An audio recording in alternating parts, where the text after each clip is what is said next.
You know, when you picture Victorian London, you probably think of gas lamps, fancy carriages, maybe Sherlock Holmes, right? That whole romantic image. But that's only half the story. Because underneath all of that, there was a completely different world. A dark, dangerous, and pretty disgusting secret city that was also full of treasure. So let's dive in. Volcanoes of filth. Wow. I mean, that's not from a horror novel. That's a real, contemporary description of the sewers under 19th century London. It's a terrifying image, right? Well, for a very specific group of people, this was their 9 to 5. So yeah, London really was a city divided. You had the world above, and then you had this secret underworld, a massive, snaking labyrinth of sewage and pipes. And it was down there, in the dark, that a totally unique and incredibly daring profession was born, the tosher. Okay, so you gotta understand, London was full of people scavenging to get by, but there was a real hierarchy. At the bottom of the ladder, you had the Mudlarks. These were often kids or old folks picking through the muck on the riverbanks for bits of coal or rags. But the Toshers, they were a different breed entirely. These were adult, male professionals who saw themselves as a cut above.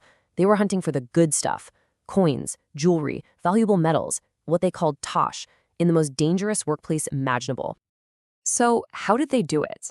I mean, you couldn't just wander into this underworld. To survive down there, let alone make a profit, you needed a very specific set of tools. It was a uniform for a dangerous trade. And here you have it. This is the classic image of the sewer hunter. This getup wasn't about style, believe me. It was a uniform of pure necessity. In fact, one of the few people who actually documented them, a journalist named Henry Mayhew, said you could spot a tosher a mile away just by their gear.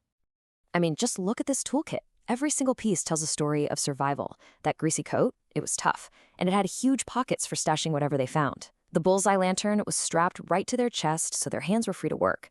And get this, they could shade it in a second to hide from the authorities. But the real star of the show was that long pole with a hoe on the end.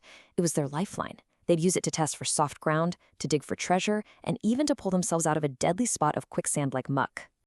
All right, so they're geared up. Now it's time to head down into the subterranean labyrinth. And what's wild is, they weren't just crawling through pipes. They were literally walking through London's lost history. A lot of these main sewers were actually ancient rivers, like the River Fleet, that had been bricked over and buried as the city grew on top of them. Just try to imagine what this was like for a second. It would have been a complete assault on your senses.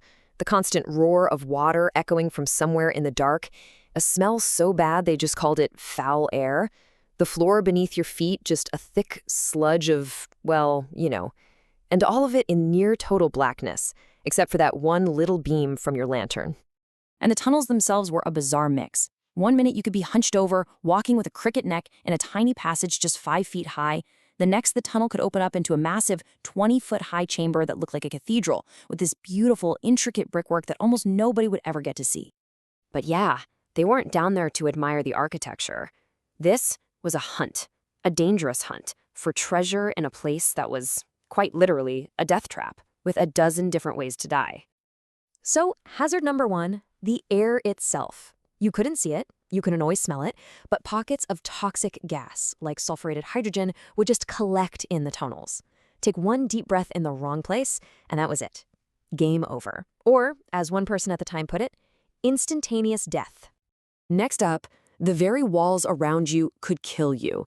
Some of the older sections of the sewer were apparently as rotten as gingerbread.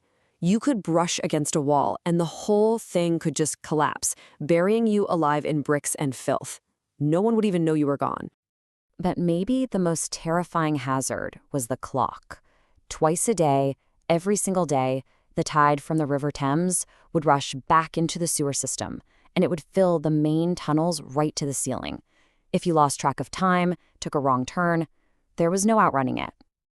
And then there were the rats. I mean, just listen to this quote. That's a description of what happened to a tosher who got cornered. These weren't ordinary city rats. We're talking about huge, ferocious swarms. Of all the things down there, the rats were what the toshers feared the most. So, with all these horrors, how did they even manage? Well, rule number 1 was you never ever go in alone. They worked in small gangs, usually led by an old-timer who knew the tunnels like the back of his hand. They'd use their hose to carefully probe the muck, especially in the cracks between the floor bricks, because they knew that's where coins would get stuck on their edge. And anything valuable they found, copper, iron, a lost silver spoon, it was all tosh, and it all went into those big pockets.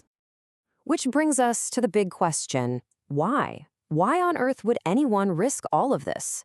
The reward must have been huge, right? Well, the answer is pretty surprising, and it tells you a lot about life for the poor in Victorian London. 6 shillings. That's the number. On a good day, a tosher could pull in about 6 shillings. Now, to you and me, that sounds like nothing, but back then, it was a fortune. Let me put that into perspective for you. 6 shillings a day put Toshers in what was called the aristocracy of the working class.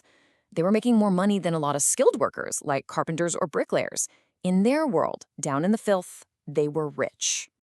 But, of course, there was a catch. And it was a big one. After 1840, the city outlawed their work. It actually became a crime to go into the sewers. They even offered a massive £5 reward for anyone who ratted out a tosher. So the whole profession was forced underground, literally and figuratively. They had to work at night, in secret.